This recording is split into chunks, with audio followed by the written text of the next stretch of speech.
Assalamualaikum warahmatullahi wabarakatuh. Salam sejahtera untuk kita semua.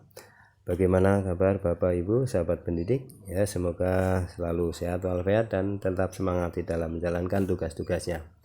Baik, pada video kali ini channel Braino Berbagi hadir untuk menyampaikan cara membuat dan contoh soal HOTS SD pilihan ganda ya dan isai. Seperti apa cara menyusun soal HOTS.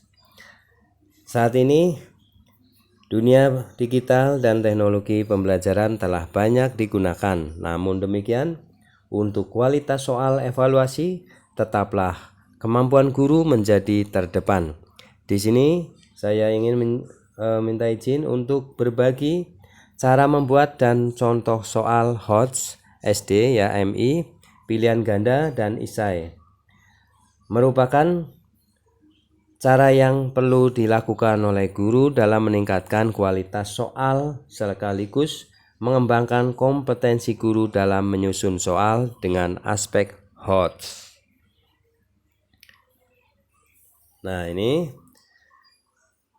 judulnya ya, cara membuat dan contoh soal HOTS SD MI pilihan ganda dan isai ya, untuk sekolah dasar atau madrasah ibtidaiyah.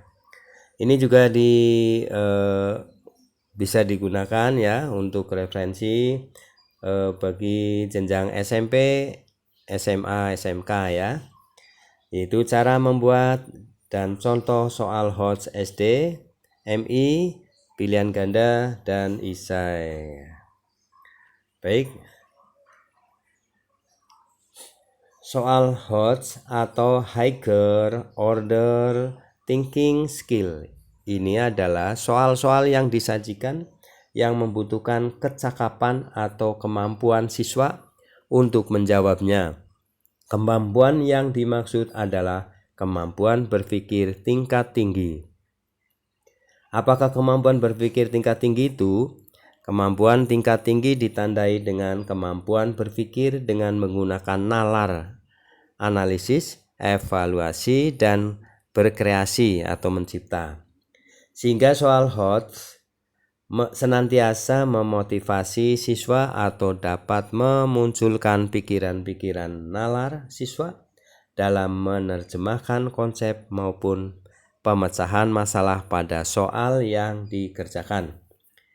Tujuan dari implementasi soal HOTS ini sebenarnya untuk menguji kemampuan siswa dalam bernalar, menganalisis, mengevaluasi, dan mencipta. Jadi siswa bukan sekedar menghafal suatu jawaban atau pengertian-pengertian dari mata pelajaran yang dipelajari.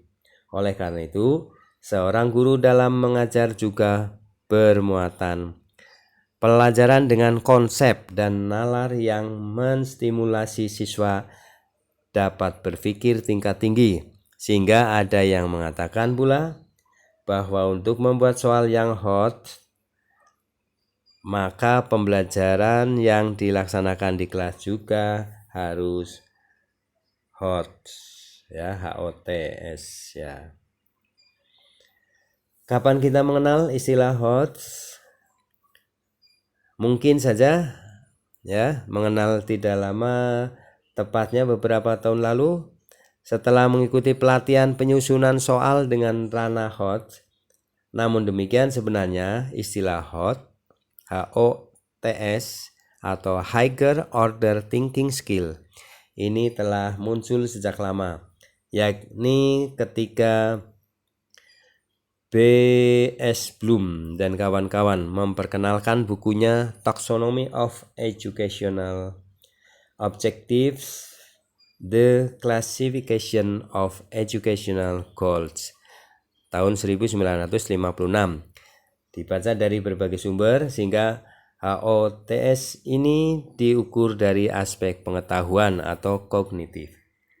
Secara ringkas, penggolongan kemampuan berpikir tingkat tinggi itu hanya dibagi dua, yaitu 1. Kemampuan berpikir dengan tingkat rendah, Lower Order Thinking Skill atau LOTS, dengan rentang kemampuan kognitif mengingat C1, memahami C2, dan mengaplikasikan C3.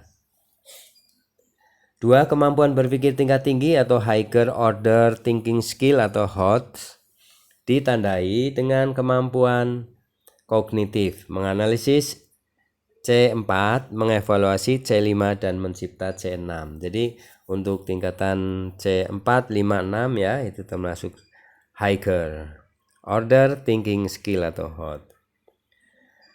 Mengapa keterampilan HOT sangat penting? Keterampilan atau kemampuan HOT ini sangat penting untuk dimiliki oleh setiap peserta didik dengan harapan bisa maksimal dalam berinteraksi dalam kehidupan individu dan bermasyarakat, dengan kemampuan berpikir yang kritis, mandiri, aktif, dan produktif, sehingga seseorang yang memiliki kecakapan berpikir yang tinggi menjadi orang yang dibutuhkan orang lain. Selain itu juga mencerminkan kualitas diri seseorang di tengah kehidupannya. Siswa dengan kemampuan berpikir tinggi akan menjadi lebih terbuka dalam memahami, mengaplikasikan, menganalisis, dan mengidentifikasi persoalan yang dihadapi, hingga ia mampu memecahkan masalah dengan solusi alternatif yang dimiliki dari hasil berpikir kritis dan analisisnya. Seseorang yang memiliki kemampuan berpikir kritis dan analisis, maka ia akan mampu menganalisa fenomena yang terjadi di lingkungannya sehingga ia tidak mudah terpengaruh dan bahkan terbawa arus yang tidak baik. Sehingga alasan inilah bahwa seseorang berpikir jernih dapat membawa diri dalam kehidupannya di masyarakat. Pada tahap selanjutnya, bahwa kemampuan HOTS ini ya sangat dibutuhkan dalam rangka meningkatkan kualitas hidupnya. Dalam kegiatan pembelajaran, siswa yang memiliki kemampuan HOT dapat meningkatkan rasa percaya diri, mandiri, tanggung jawab, solutif, dan senantiasa dapat menelaah materi pelajaran secara konstruktif. Selanjutnya dalam KBM, siswa bukan saja diajak untuk menghafalkan suatu materi pelajarannya, di samping memahami esensi materi yang diajarkan, siswa juga diharapkan dapat memiliki kecakapan sebagai berikut: mampu menerapkan pengetahuan dan keterampilan yang diperoleh di dalam situasi dan konteks yang baru. Ia mampu mentransfer pengetahuan dan keterampilan itu dengan cara yang lebih kompleks.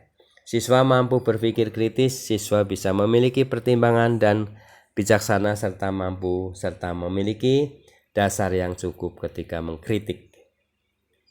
Siswa juga mampu memiliki problem solver ya yang tepat. Ia mampu mengidentifikasikan dan menyelesaikan masalah yang dihadapinya.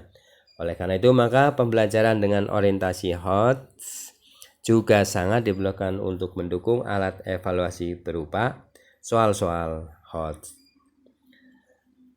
Pada tingkatan kemampuan berpikir tinggi atau HOT ini dapat dipahami pula kemampuan dari yang terendah hingga tertinggi yang ditandai dengan penggunaan kata kerja operasional atau KKO pada soal yang dibuat.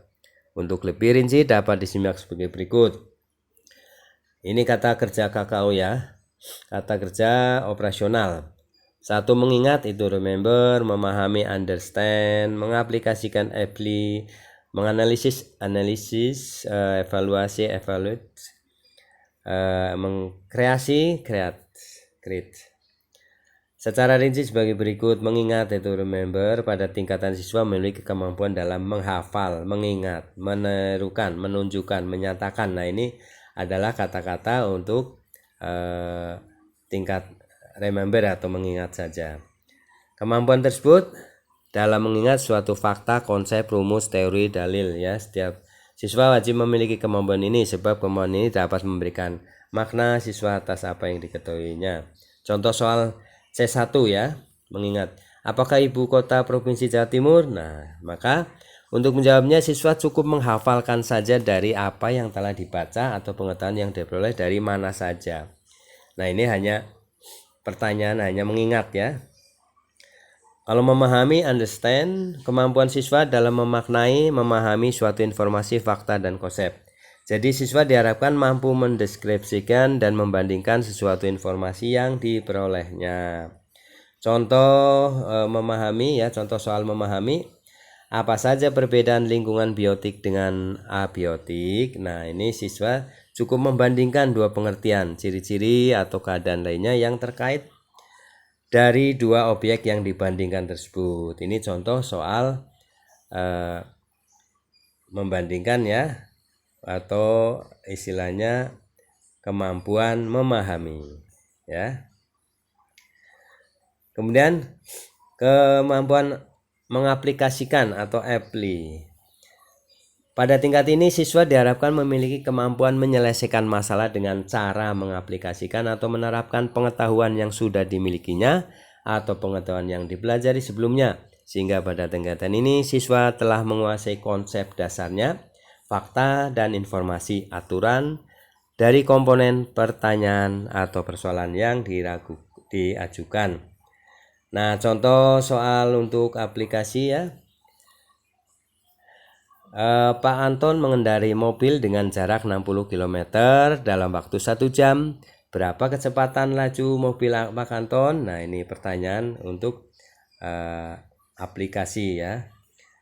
Siswa dapat memahami hubungan antara kecepatan V, waktu T, dan jarak S, sehingga rumus tersebut sebelumnya telah diketahui dan dipahami, kemudian diaplikasikan dalam soal yang disajikan. Jadi intinya siswa menghafal rumus dan angka-angka pada soal dimasukkan atau diaplikasikan ke dalam rumus tersebut. Ini contoh soal aplikasi. Menganalisis, contoh soal analisis ya. Pada tingkat ini siswa mampu atau memiliki kemampuan dalam hal memeriksa dan memecahkan analisis sebuah informasi dan atau konsep menjadi beberapa bagian. Selanjutnya beberapa bagian tersebut dihubungkan baik dari aspek relasi, sebab akibat, motif, interaksi, dan bentuk hubungan lainnya. Contoh soal untuk menganalisis. Andre berlatih renang di kolam renang sporty setiap 3 hari sekali, Benny 5 hari sekali, dan Badrun berlatih setiap 6 hari sekali. Jika mereka pertama kali bertemu di kolam renang tersebut pada hari Minggu, kapankah mereka dapat bertemu kembali? Nah, ini. Nah, soal ini merupakan soal yang utuh. Tetapi siswa dengan kemampuan menganalisis, maka ia akan mampu memecahkan informasi di atas menjadi beberapa bagian yang berhubungan, sehingga mereka akan memahami dan mengaplikasikan beberapa konsep. Misalnya, konsep pelipatan. Oleh karena itu, siswa tersebut perlu menganalisis waktu bertemu mereka menggunakan konsep KPK. Disinilah perlu hitungan dengan kemampuan analisis siswa. Evaluasi, mengevaluasi atau evaluate. Tingkat kemampuan ini mengharuskan siswa mampu menyajikan pemikiran yang valid dari sebuah informasi atau konsep yang disertai dengan bukti empirik. Contoh soal evaluasi ya. Makanan dan minuman apa yang perlu kita konsumsi setiap hari agar sehat dan terhindar dari corona? Jelaskan mengapa demikian. Nah, siswa diharapkan menjawab dengan cara menghafal jenis makanan dan minuman sehat, memahami zat vitamin yang dikandungnya, aplikasi zat makanan dalam tubuh, serta mampu menilai bahwa makanan tersebut memang sehat dan layak dikonsumsi untuk terhindar dari virus. Ini contoh soal analisis ya, mengevaluasi maksudnya. Nah, mengkreasi, siswa mampu membangun struktur umum dari informasi atau konsep khusus secara berkesinambungan. Contoh soalnya, buatlah rangkaian listrik secara paralel menggunakan alat dan bahan yang tersedia. Nah, ini adalah contoh soal kreasi ya, kreatif. Disinilah muncul kreativitas siswa dalam menggunakan alat dan bahan yang tersedia sehingga mereka dapat menentukan bentuk, jumlah kabel, susunan paralel, saklar, dan sesuai dengan konsep teori rangkaian listrik secara paralel. Nah, ini contoh soalnya ya. Kisi-kisi soal HOT SD. Langkah-langkah pertama dalam penyusunan soal adalah pengembangan kisi-kisi. Perhatikan untuk pengisian format kisi-kisi soalnya yakni, nah, untuk pengembangan soal itu pertama harus disusun kisi-kisinya. Apa caranya menyusun kisi-kisi? 1. Tuliskan identitas mata pelajaran dan kelas yang ditentukan dari hasil analisis KD ya atau TP ya. Pada kolom kompetensi dasar diisi dengan KDKI 3 dari kelas dan mata pelajaran yang telah ditentukan berdasarkan Permendikbud nomor 37 tahun 2018. Pada kolom lingkup materi diisi berdasarkan Permendikbud nomor 21 tahun 2016. Pada kolom materi diisi dengan materi pokok yang terkait langsung dengan IPK. Pada kolom indikator soal diisi dengan indikator soal yang diturunkan dari KDKI 3. Indikator soal memuat beberapa hal, yaitu stimulus, kompetensi, dan materi. Stimulus dalam soal, misalnya gambar, tabel, peta, wacana yang stimulus lainnya. Pada kolom nomor soal diisi dengan nomor urut soal. Pada kolom level kognitif diisi dengan level kognitif berdasarkan analisis KD, level 1, level 2, level 3. Pada kolom bentuk soal diisi dengan pilihan ganda, isian singkat atau urian, ya, sesuai dengan bentuk soal yang digunakan. Nah, jenis sekolah misalnya SD negeri kelas 6 mata pelajaran bahasa Indonesia misalnya. Nah, di sini ya. Ini formatnya nomor, kompetensi dasar, lingkup materi, materinya apa, indikator soalnya apa, kemudian nomor soalnya, level dan bentuk soal. Nah, kartu soal. Cara mengisi kartu soal, perhatikan petunjuk pengisiannya di bawah ini. Jadi setelah kisi-kisi maka kita buat kartu soalnya ya. Identitas diisi dengan jenis sekolah, kelas, mata pelajaran, kurikulum, bentuk soal, dan penyusun. Kompetensi dasar, lingkup materi, indikator soal diisi berdasarkan pada kisi-kisi soal. Buku sumber diisi dengan nama buku atau sumber lain yang digunakan sebagai rujukan. Level kognitif dan pengetahuan dicentang sesuai dengan tingkat level kognitif pada kisi-kisi soal. Nomor soal diisi dengan urutan soal yang tertera sesuai dengan pada kisi-kisi soal, serta rumusan butir soal diisi dengan stimulus dan pertanyaan sesuai dengan indikator soal pada kisi-kisi soal. Kunci jawaban diisi dengan jawaban yang tepat. Demikian ya Bapak Ibu sahabat pendidik, penjelasan tentang konsep dan praktek HOTS dan cara membuat dan contoh soal HOTS SDMI, pilihan ganda dan esai. Semoga bermanfaat. Sampai jumpa lagi di channel Praetno Berbagi dengan konten yang bermanfaat lainnya. Jangan lupa klik tombol subscribe, like, isi komentarnya, dan share videonya ke grup WA para guru. Terima kasih ya atas perhatiannya. Semoga materi video ini, konten dari Praetno Berbagi ini bisa menambah wawasan dan menjadi referensi ya untuk Bapak Ibu guru ya maupun sahabat pendidik di dalam menyusun soal ya, membuat soal dalam bentuk HOTS ya. Ini digunakan untuk SD, SMP, SMA ya, SMK sebagai referensi pedoman ya. Terima kasih, sampai jumpa kembali dan ikuti terus channel Praetno Berbagi. Semoga bermanfaat. Sekian, assalamualaikum warahmatullahi wabarakatuh.